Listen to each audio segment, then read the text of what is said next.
the United States of America, President Barack Obama. Good to see you. I just want to say everybody back home, right back at you. We appreciate you. You always give us straight talk. And welcome to Straight Talk. Well, today Straight Talk is doing his regular thing. On Mondays, as you see, is our pastor for the Avalon Park Community Church at 81st and right on the corner of 81st and Dante. Right on the corner, you can't miss it. So when you come on a Sunday, see this big, beautiful church there, come on in, you hear this dynamic preacher tell his story about what is happening religiously. Anthony Williams. Great honor, sir. Good Always day, a great, sir. always a great honor. You know, I was thinking, years ago, you and I used to do a little theological exegete, and I thought about Genesis 3 and 9, when God walks in the garden in the cool of the day, and he's looking for Adam, and he says, "Adam, where are you?"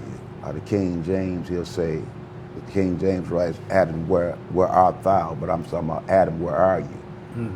But the whole question is to us, where are you? I mean, where are you? First of all, we want to look at our community. Where's our community at now? And our community is in a dismal state. But yet I know there is hope, because you got a lot of people out here that care. But when I ask the question, that's the question, W.L., where we at? I mean, where are we? We talk about what happened this weekend. It's 70 people shot. Right, it's something called hell. Yeah. we in hell. I can't see anything different.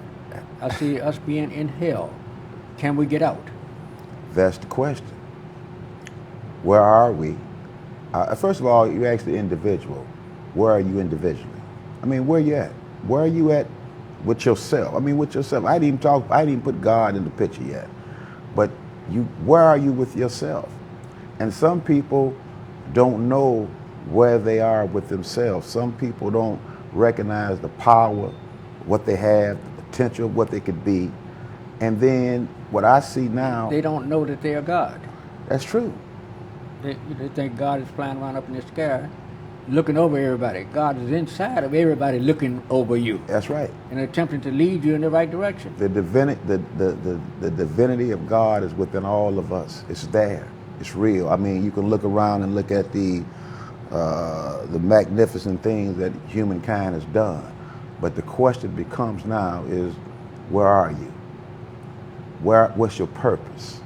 What's your purpose? At Avalon Community Park Church, each week I had to do an evaluation of myself and of that church. That church has a solid foundation, and great people are joining that church that bring great skills and gifts to the table.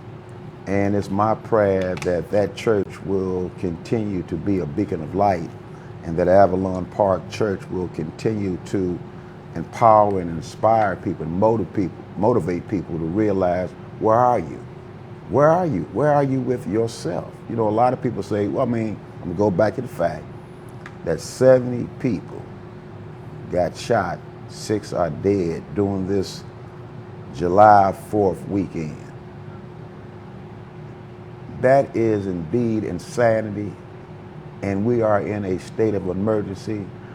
That's why this coming Wednesday at 12 noon, church and state are coming together to stand against violence by way of resolution. What are the 2 resolutions? On June 1st, the Illinois Assembly passed a resolution to go to the next step for legislation. Violence is a health crisis, violence is a disease, but it's not a contagion.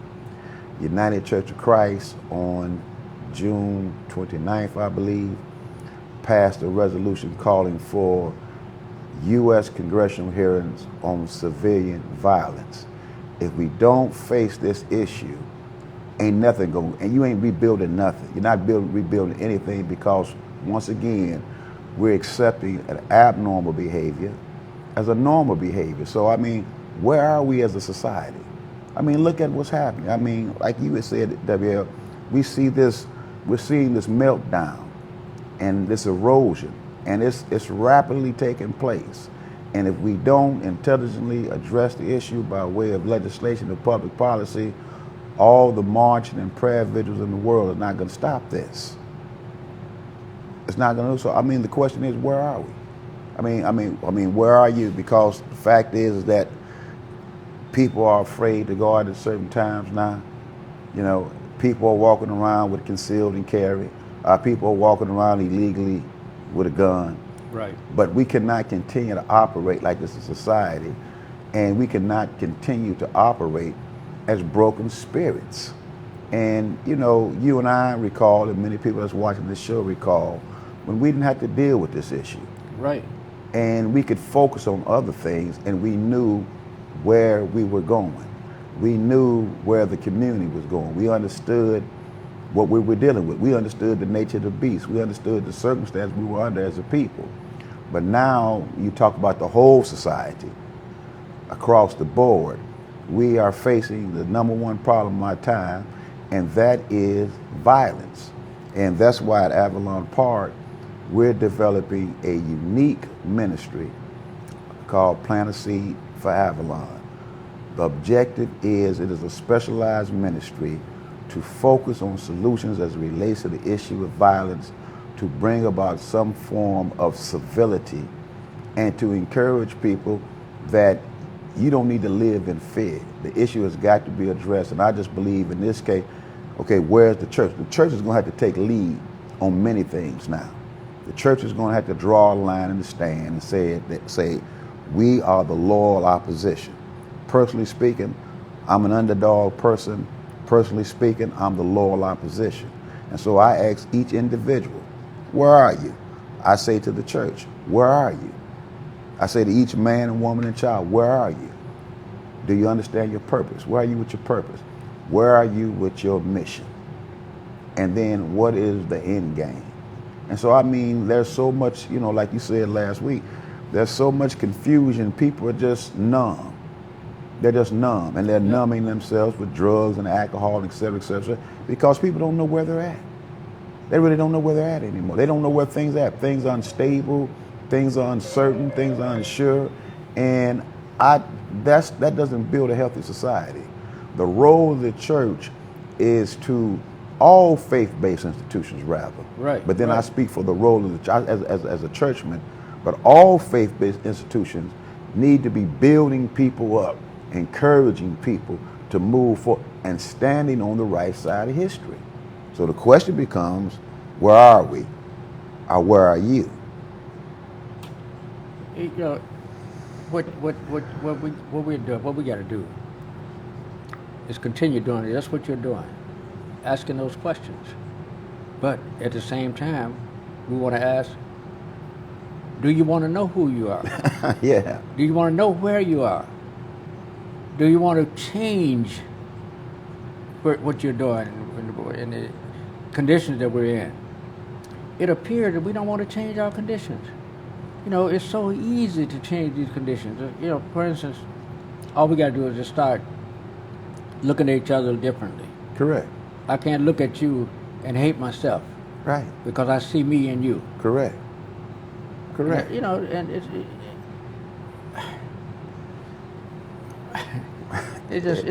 just such a thing, man, whereby they need to come to Avalon Park Community Church and get the real message about what is happening and what you can do to stem the tide of all the devastation that we're going through right now. We're going through it because of us, not anybody else. Nobody's doing anything to us but the police. And that's another question. Where they at? You know, I mean, the well, question. See, we got a disparity in our community. Mm-hmm. In our community, we have one black policeman to every white police, every 5 or 6 white. You know, it's maybe more than that. It may be more of a disparity than that. I know when you see a crowd of policemen in an area, you see 20 or 30 policemen, maybe 2, maybe 3 blacks out of there, 20 or 30 policemen. Mm-hmm. That's a disparity in the community. So therefore, this community is under siege by people that don't look like themselves. So these people For instance, I want to go be in the station for the next 3 minutes, for the next 3 hours. We got 3 hours to go. Well, it takes about 3 hours to book a person, so let's find somebody to book them. Mm-hmm. Boom. Pick up a poor man for no reason at all. Like I got stopped by the police, and they sat in front of me at a stop sign. I'm at a street where there was a stop sign. Sat in front of me for at least 3 minutes. And then when I decided to back up and go around them, they backed up. Mm-hmm. And I went on through the street. Pulled behind me and said, I ran a stop sign. Mm-hmm.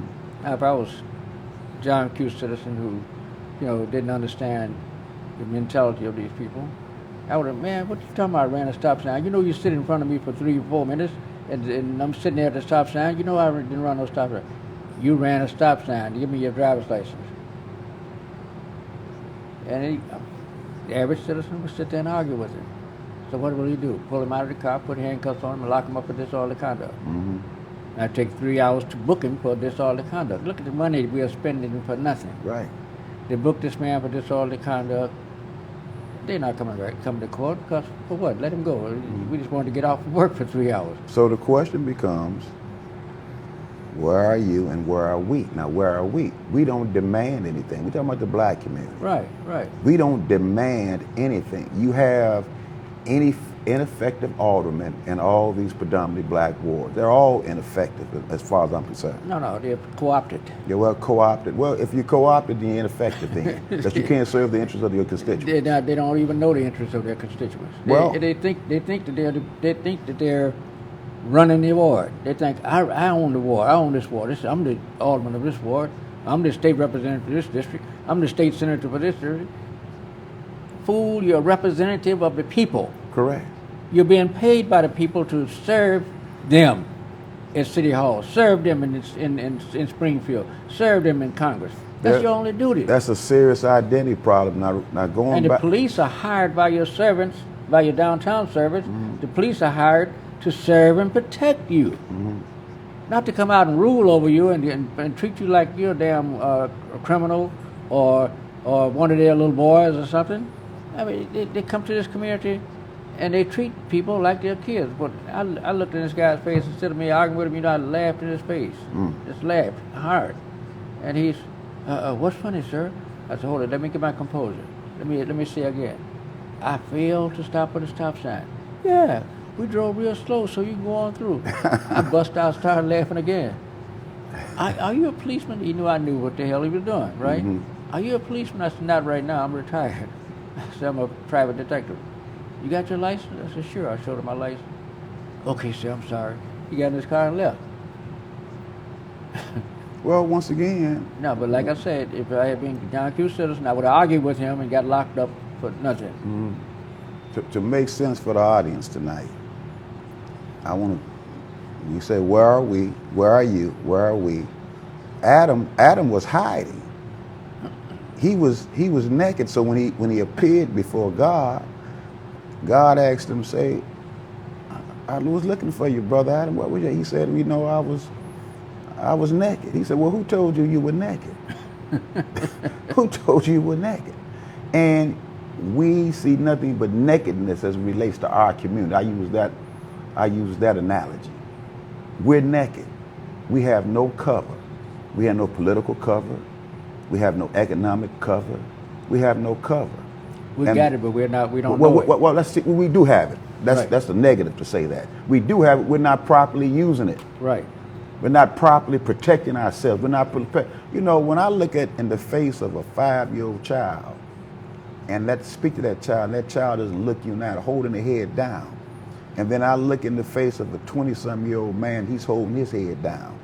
Then I look in the face of a 50-year-old man, even a 60-year-old man, and he's holding his head down.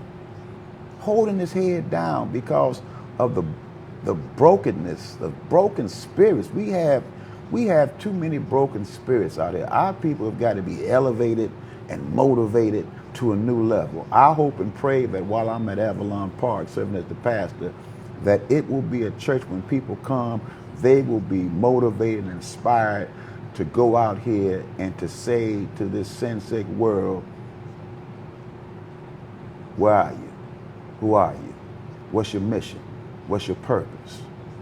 We have got to demand more, and by any intelligent means necessary, WL. We cannot continue to go on like this. You know, as you and I continue to move forth chronologically, we need to be able, we're still here for this particular reason, to tell these young men and women that you can make it, and even tell old folks that think they old folks, right, you can make it. Despite where you're at economically, socially, you can make it. It's nothing more powerful than the spirit of inspiration and motivation. And I hope that Avalon Park it has a strong base, and I project it and see it as that kind of church, because we need that right now. You got a lot of churches out here doing a lot of things, but you know, there's three kind of churches. There's the church of containment. They contain. There's the church of entertainment. Oh, you can go there and they dancing and praising and shouting and doing their thing. But then there's the church of liberation. That Avalon Park is a church of liberation. And we have got to be involved in the fabric of society, and we've got to motivate people wherever they are in that congregation, whether they are in their homes, in their communities, or on their jobs, to really let their light shine. And we look in our community, and I see too much darkness. I see too much darkness in Roseland. I see too much darkness in Inglewood and Lawndale. It doesn't have to be that. And it does not take a lot of materialism to move to the next level in life. It takes, what does self want? Am I motivated to do that? And then don't get arrogant in the process as you are being elevated. Pull somebody up, continue to pull somebody up. Because you do for self and then you did for self. But I want to be very selfish. I want to be very dangerously unselfish, like that. I'm going to put that term, and motivate people to keep on going, no matter where you're at. Because, I mean, WL, look at where we at. I don't like where we at. You and I have been blessed to live past 50. We've seen a few things. And we remember at least we had some civility in our community. And people could agree to disagree without defaming each other, without killing each other. Without being disagreeable. We've got to encourage, we've got to go back to that way. So every time I get a chance, particularly to talk to young people and older people too, I just tell them that, you know, we can't afford to be in America and be in this condition. I mean, the social scientists predict for us, WL, that by 2054, that the median household income for black folks in America will be zero. Well, that sounds like, WL, that sounds like they don't expect for us to be around. They don't expect for us to be around. But I know we're going to be around because they're not God. But the most important thing right now is that we've got to uplift the spirits of our people. Anybody can talk about folks, you know, that's the worst mistake I think you can make is to degrade the community from which you come from. Right. You should be motivating that community. No, it's not perfect. Yes, it's sinful too, but we should be motivating people. Avalon Park is sitting in such a key community that could be a point of salvation for black folks in Chicago, maybe in this country. I'm just praying and watching and hoping that God will continue to, you know, we have some great pillars in that church. We have some stalwart soldiers, some pillars, people that have given their lives to keep those doors open, but they have had some good times in there and they've had some lean times, but now the church is on the up now. Remember when you asked the public Sunday, asked the audience, did you know this man? Do you know that? Do you know this W.L. Lillard? They said, yeah. You know the woman that said yeah on the corner over there? Yeah. She was one of my producers with Stars of Tomorrow in the 70s. My God. That was OJ. No, Orima. Oh, Emma, yeah. Oh, Orima man. Ruach. Oh, man, she's a fine woman, man. Yes, she is. Yeah, and she looks well. Yes. Yes. Yeah. She has just a beautiful woman, beautiful spirit. She just got a beautiful spirit. But she's been like that since I've known her. Yeah. You know? She has such a beautiful spirit. She just come and said she wanted to help out. You know, she just volunteered her time to work Yeah. with me with the Stars of Tomorrow. That was my first TV show in 1973. Man, 1973. 1973. I was graduating from high school in 1973. But it's a blessing that she saw you. Yeah, yeah. She saw you. But then Deacon Hill, who was on the piano, she certainly screamed out. She shouted out, "Everybody know WL, did you hear her?" Yeah, yeah. Everybody know WL. If they conscious, you know, but it's consciousness. You've been out here so long working and serving and giving people an opportunity to get their message out. Man, what a blessing. Because, you know, you've always gone against the grain, and you've been what they call that word, iconoclast. A person that's an iconoclast, a person that has broken tradition. You've been that, and you're still that, and you're still going strong at 39 years of age, man. 28. No, 28. Don't put my age up. But what a blessing, man. What a blessing. And then to have your presence there and to have Tony there, that's a blessing. Because right now, what we need from Avalon, if the public is looking, I'm asking you to search your spirit. I'm asking the public to search your spirit. If you've given up on the church, I say there is hope at Avalon Park Community Church. Whatever talent that you might have, we need your talent. Whether your ministry is in music, administration, community, just service in any time, because the church is a service-orientated institution. The pastors are serving, the trustees are servants, the deacons are servants. Everybody in the church should be a servant, because Jesus said, well, if you want to be great, serve. And that's the most important thing. So one of the first things when we ask the question again, where am I? I want to be the best servant I can, because I've learned that it is better to give than receive. Every time I give, something comes from somewhere. Some experience happens that's more richer and more wealthier than what I've given away. Right. So we got to serve people and motivate people. But I do not like where the black community is at, nor do I like where America is at. And as a minister of the gospel, as a follower of the teachings of Christ, as a citizen in this country, I don't like where we're at. And we're at a dangerous point in civilization.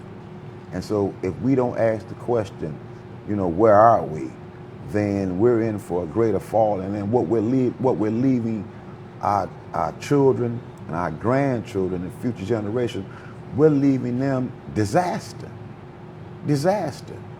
Because you got children believing that a body count every week is normal. Because a child is there with their parents, or however they might see the news, but they're hearing 70 people shot, 6 dead, all this type of grief and pain that's going on with people. It's just a breakdown, and a lot of folk can talk all the black stuff they want, but you live in America. How are you going to change America? We got to keep on pushing the needle.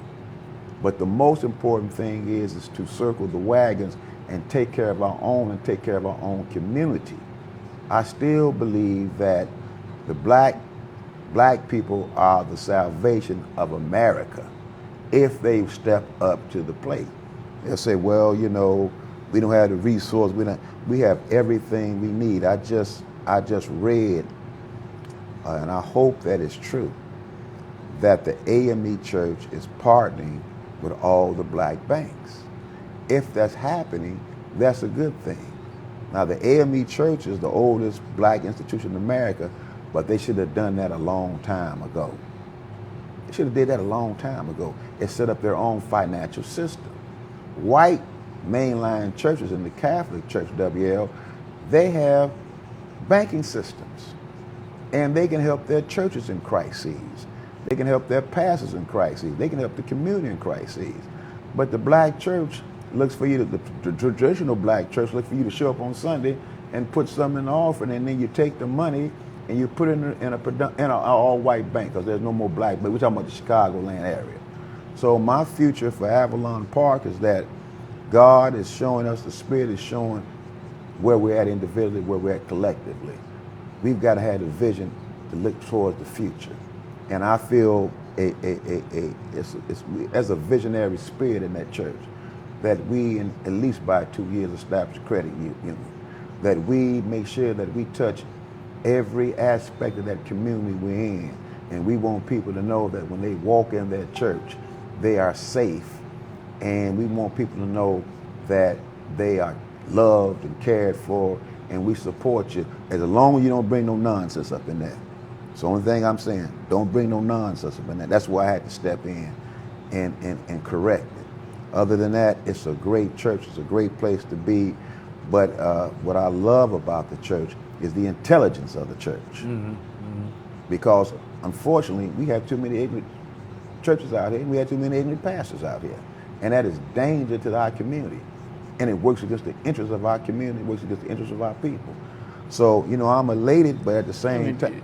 That cutting you off, but some of these pastors are also politicians. Yeah. In the political field. They hang around the mayor, and they hang around the elected officials, begging for a mess of pottage and begging for crumbs. Begging for crumbs instead of, leading them and telling them what to do. Correct. And how to help support and create economics for our community. Well, if these aldermen, I'm sorry. That's all right. If these aldermen and state reps and state senators whom were elected by these people believe in them, they believe that they're leaders, then act like a leader. Tell them, say, okay, since you chose me as your leader, here's what I need you to do for me. Start shopping in your community. Put that money in the community so we'll create some employment. Mm-hmm. That's the only way you're going to create employment. That's right. You gotta shop in these stores that's in the community. But they ain't got no black stores in the community. So what? Tell the store owners that you're shopping in that you're creating jobs for the community. And as you create jobs for the community, you will also create wealth for the community. Mm-hmm. So because now black entrepreneurs will say, okay, now people are shopping in the black community again, they'll come and start opening businesses in the community again.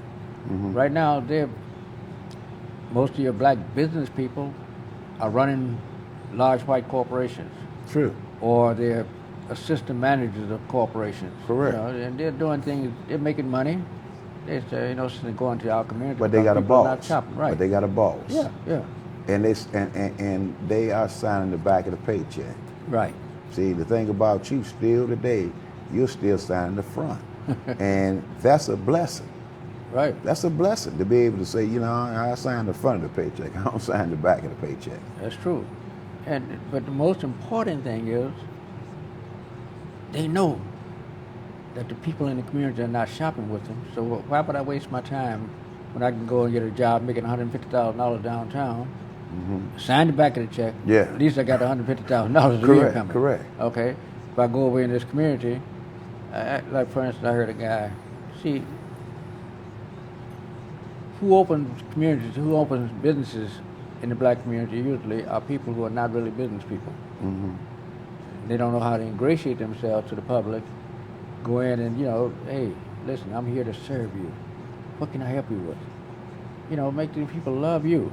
Mm-hmm. They'll come and shop with you like they did with Chatham Foods. Mm-hmm. The owner there was a consummate businessman. He knew how to ingratiate himself to the community. He had a small store. People had to squeeze their way through the store. I used to go there and shop. Yeah. So you know what I'm talking about. I know what I'm talking about. It was tight, and lines was coming in and going out. Right. And I said, Leonard, why don't you buy the space next door, man, and expand this so you can man, I can't make it too big. I can't control it. That was his only drawback. No vision. No That was vision. his only drawback. No He was vision. a consummate businessman. I said, man, don't you know you could open 10 or 15 stores around this city with your attitude and with the way you relate to the public? It would all.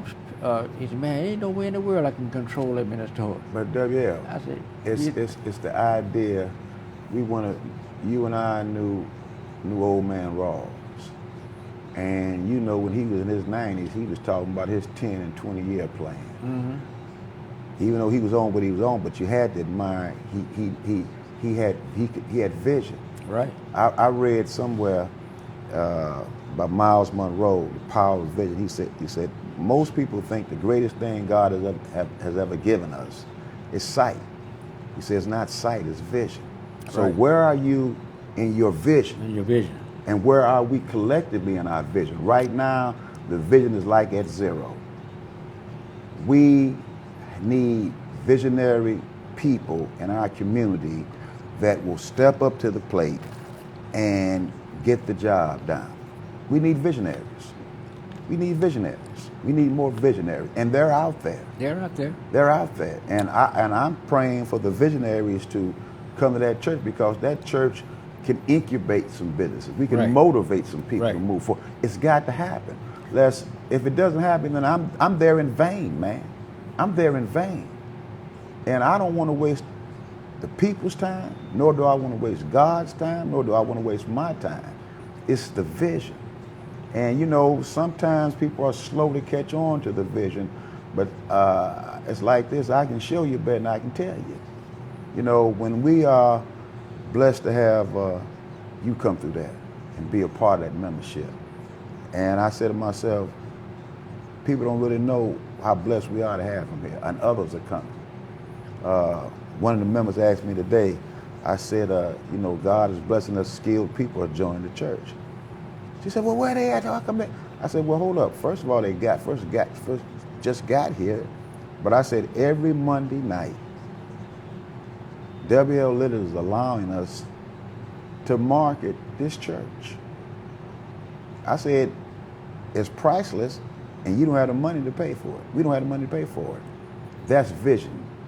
That's part of what vision is. It's the investment in the vision. And it's my investment to the community because Correct. I feel the whole community can benefit from the fact if that church packs itself out and the people get the vision, it's going to spread out all over the city. It's going to spread out. Right. Because, you know, because people are talking about it. If nothing else, Right. black folk going to talk about that church. Right. Our church, we had good church. Our church is doing that. Our church is doing that. And that's my vision for that church. And start talking about the communities and what can happen in the community and how the community can, you know, like for instance, I had a very intelligent young black brother sitting there where you're sitting now. Mm-hmm. And he was saying they're not doing anything for our community. That's what the city, the state, it's a county. They're not doing anything for our community. Look what they're doing for to the north side. That's what they're doing for the north side. You see how they're building up over there? They're building all those beautiful buildings. They're building all these beautiful businesses. And I said, but they're not doing it over here. No. I said, don't you know, we are doing that for the north side. What do you mean we are doing it for the north side? That's where we spend our money. We spend our money with the business people there, and those business people take that money and continue build and continue making their community great. Correct. If we just change it and start spending our money in this community would be just like the north side. Well, but you know, WL, what is happening, goes back to the question, where are we? We've become too complacent, comfortable in our, there's no bubbles out here, so you can't be, some people think they living in a bubble, that there's no bubble out here. But you've got all these things attacking us. I mean, we've got to, can I tell you a joke? Go right ahead. Can I tell you a joke? There's this alligator that's running loose in this town, devouring the people, eating people up one by one. There's a group of people looking at this huge alligator just eating their neighbors, eating their friends, eating their relatives. And each person says in their own mind, I hope he eats me last. Now, if we were in the streets, if we were outside of this show, I'm going to tell you how the jokes really goes. But I can't say that because people are watching, and I want to be polite and nice. I hope he eats me last. And that's where we're at. Right. I hope he eats me last. Well, they ate WL, then, I hope he eats me last. We can't keep living like this. It is insane to take your resources into somebody else's community. I try to stay within my own community. I've always tried to stay within my own community. The majority of jobs I've ever had, I was working for black people in the era that I started working. And Golden State Insurance, no longer there. I enjoyed that. South Central, when I was in South Central Community Services, they're just a smaller version of what they used to be. But I mean, they had it, man, there was a lot of people work for them. At one time, you had over 700 people. I think Eastlake Management, black-owned company, is the only company now that has a bulk of black people working for them. 85% of their employees are black. We used to have a lot of that going on. South Sheen, Johnson, Ebony, we had all that. So now we had to push the restart button, but we had to encourage our people. We cannot continue. This can't be our legacy. That's my whole point, W. This can't be our legacy. This cannot be our legacy. I look at we have a lot of distinguished people that come to Avalon Park. People who took pride in their lives, took pride in their families, took pride in their communities. And when I talk to them, and they're very concerned about is this how it's going to end? With us going back to ground zero? I mean, you think about it. People that you knew, people that really put in the time to make things better, and then we digress like this. I mean,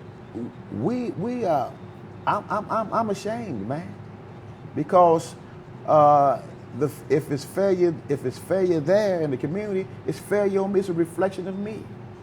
It's a reflection of me. How can I say to some white person about something about our community and our conditions? We can have anything we want because the time is right now.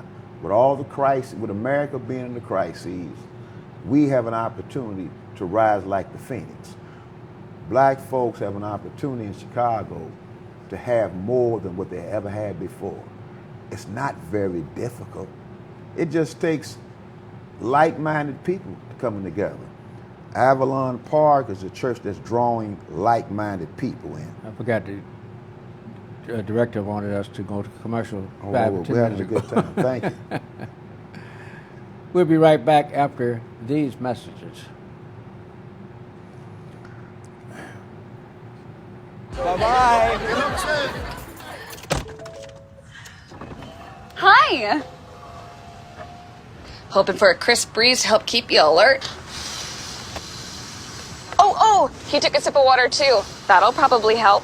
You were probably going to turn down the radio too, so you could focus, right? Probably okay isn't okay. Right. If you see a warning sign, stop and call a cab, a car, or a friend. I think the water line is what really drove it home. I blew on him.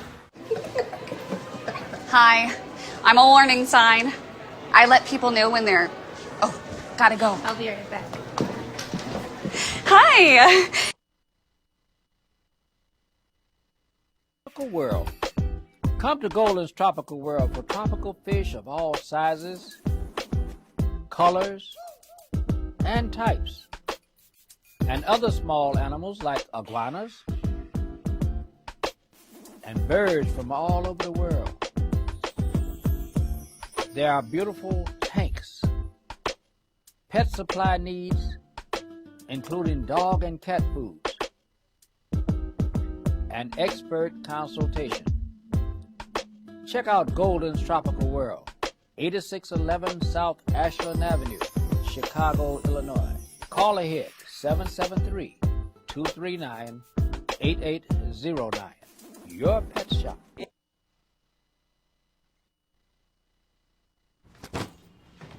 Hart, what's going on? I'm leaving. Why? What did I do? Not enough. You constantly ignore me. You barely eat anything healthy. You're half as active as you used to be. The pressure is just too much. I quit. Okay, I get it. I'll do better. Just please, don't leave. Okay. But remember, if I go, you go. Listen to your heart. Don't let it quit on you. Uncontrolled high blood pressure could lead to stroke, heart attack, or death. Get yours to a healthy range before it's too late. No, I'm scared.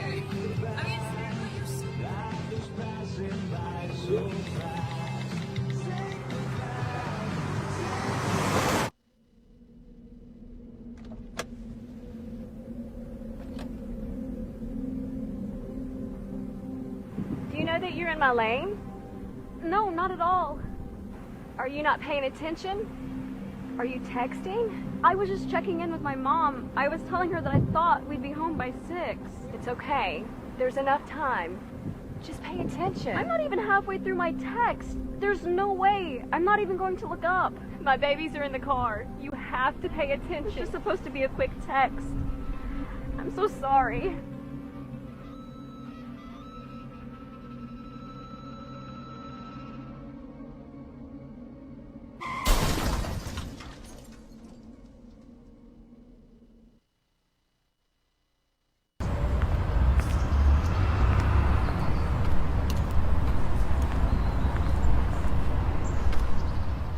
Why?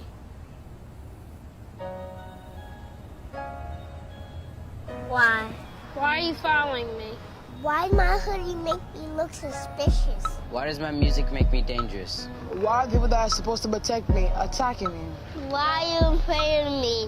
Why do you think I'm dangerous? Why do I afraid of people who are supposed to protect me? Why can't I make a peace sign without you labeling the gang sign? Why does standing your ground only work when I'm on the ground? Why do you show this photo over this one? Why do you only stop and frisk me? Why do you have low expectations for me? Why can't I run down the street without causing alarms? Why do you think I'm a thug? Why do you assume I'm armed? Why can I breathe?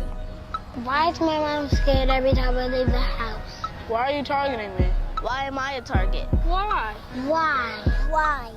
I know why. And it has to stop. It must stop. Because I have dreams. Because I can change the world. Because I will make a difference. Because I have a family. Because I am strong. Because I'm talented. I have a voice. I can find a cure. I have goals. I can lead the country. I am determined. I have a future. Because I'm a scholar. I am powerful. I'm someone's friend. I'm someone's brother. I'm someone's son. Someone loves me. And because my life matters too. My life matters. My life matters. My life matters. My life matters. My life matters. Our lives matter. And so did theirs.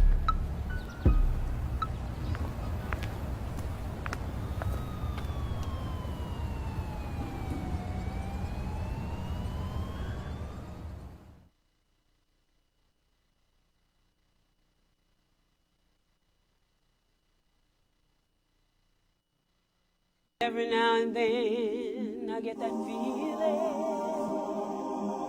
and I've got something I want to say. One of the great things about being a vegan is that the uniqueness of it. And I've got to say it my way. And so gathered with me today are just a sampling of those vegans who have become loyal supporters of Soul Vegetarian. Welcome to Soul Vegetarian Restaurant.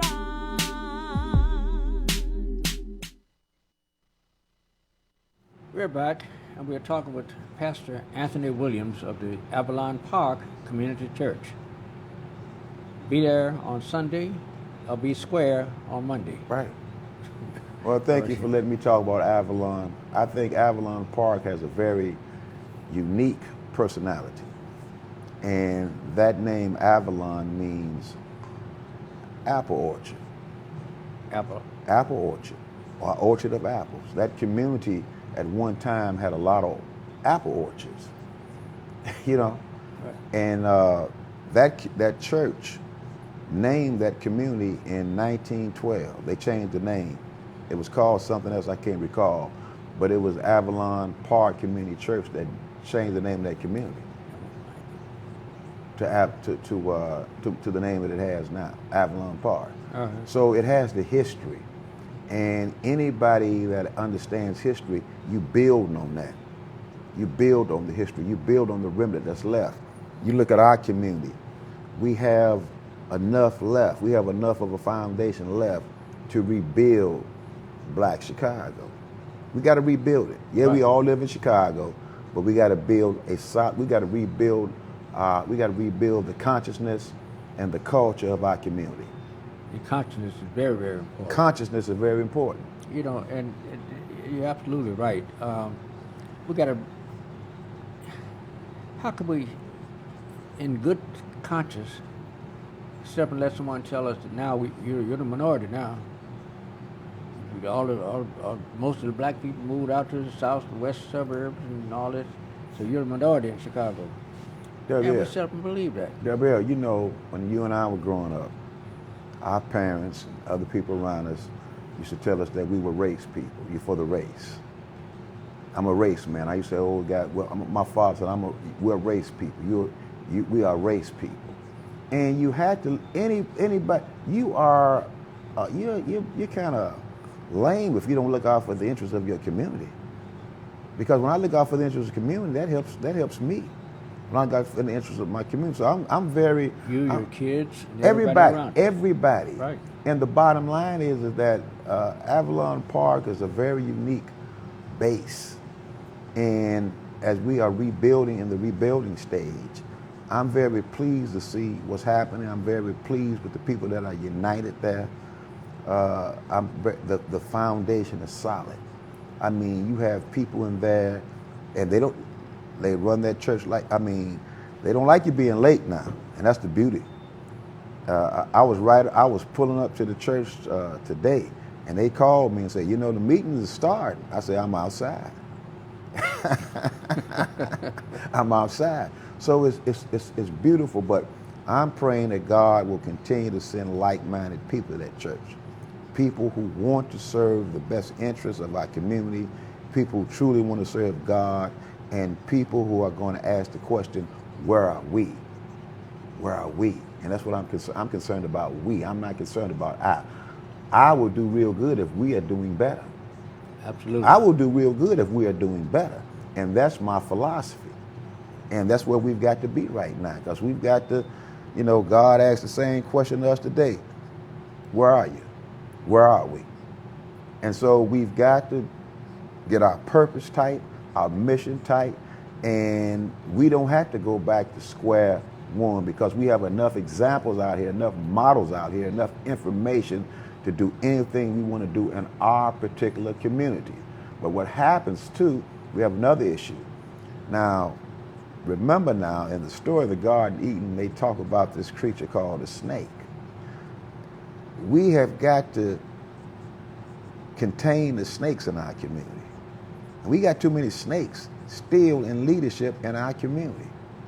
Now, contain the snake. We got to contain the snake. The best institution to check evil for me is the church. Our other faith-based institutions, but I only talk from my experience as the church. When the church is at its best, it can make revolutionary changes. Absolutely. The church was born in chaos.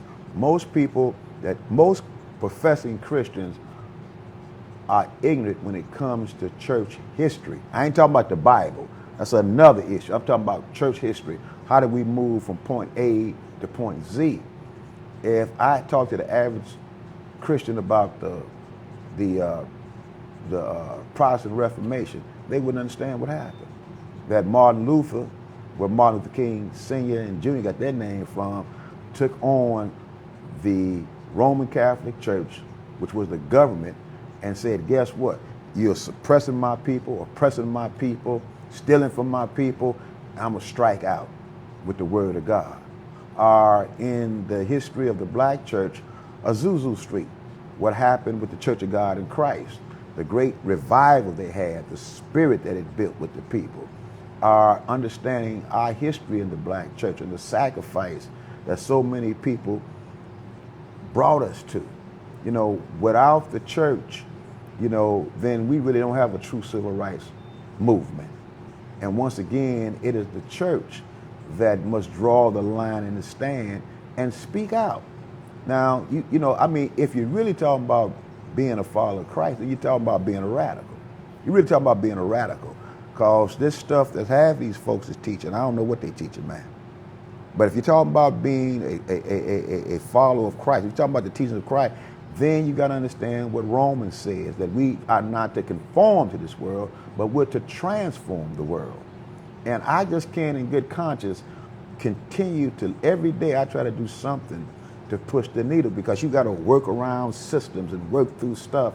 And then sometimes I tell people, you can't worry about money, you can't worry about opposite, just go out there and do it. Just have the faith to do it. If you got the faith to do it, everything will come. If you've got the eagerness to do something, you can achieve anything you want to, if you got the eagerness to do it. Absolutely. And God will give you everything you need, the resources, the people, etc. And that's why I'm so elated about Avalon Park, because that church has the potential to be a lightning rod. That's what I'm excited about being there. And I pray that they see it and understand it and let the Spirit guide us. But I'm like this, you know, I'm ready to do what I got to do intelligently for the best interest of my community. Couldn't have said it better myself. Oh yeah, yeah. You're absolutely right. Well, look, man, look, just to have you come by and Tony and others come by, man, that makes me say, you know what? It's we not. Got to ordain Tony. Oh yeah. Tony's listening back there now, but Tony's already ordained. Yeah. He's already ordained by the Spirit of God. All we got to do is just go ahead and lay hands on him. Huh? Lay hands on him and tell him you're now a preacher. Because he can preach. He can preach. Yeah. But anyway, our time is up. I hate that fast, man. Yeah, man. Man, time went fast. I had a good time. We had a good time, very good time. But give us some closing remarks. Everything you said, I don't know if you can say anything different, but I know there's some other things that you might want to get out. WL, I just want to say to all people, be inspired to live like you never lived before, despite your circumstances. Live on. Live on. Encourage somebody, motivate somebody, live on. You see the negativity, if you see it, check it and move on. But at Avalon Park, it's a church that is designed by God Himself to inspire and motivate and help people. And I'll piggyback on that and say, know who you are. Yeah. Know who you serve and why you serve Him, her, it, them. Say it, sir. We'll see you this time again tomorrow at the same time. But don't forget Sunday, Avalon Park Community Church, 8100 South on Dante. 10:45. 10:45 a.m. Don't look for me that early, but yeah, no. 10:45 a.m. At least get there by 11:15. By 11:15. Yeah. But anyway, the point is, ladies and gentlemen, help us to build this. Help us to make this one of the greatest churches and congregations in the city of Chicago, because we're not going to be just talking about doom and gloom and pie in the sky. We're talking about what's happening right now and what we need in our communities to move it forward. Make it even. Make it prosperous. Thank you very much. We'll see you tomorrow.